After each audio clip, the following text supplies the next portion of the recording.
बिहार में मादक पदार्थ के अत्यधिक मांग को देखते हुए अब पड़ोसी देश नेपाल के नागरिक भी भारत में मादक पदार्थ की तस्करी में शामिल होने लगे हैं। हालांकि मोतिहारी पुलिस मादक पदार्थ की तस्करी के विरुद्ध लगातार एक्शन मोड में दिख रही है।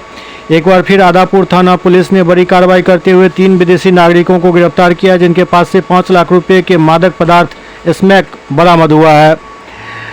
पुलिस अधीक्षक स्वर्ण प्रभात को मिली गुप्त सूचना के आधार पर आदापुर थाना अध्यक्ष धर्मवीर कुमार ने बड़ी कार्रवाई करते हुए बाइक सवार 3 विदेशी नागरिकों को गिरफ्तार किया, जिनके पास से 55.37 ग्राम स्मैक बरामद हुआ।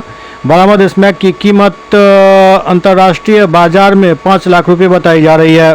छापेमारी के दौरान नेपाली तस्करों के पास से 3 मोबाइल और एक पल्सर बाइक भी पुलिस ने जब्त की है।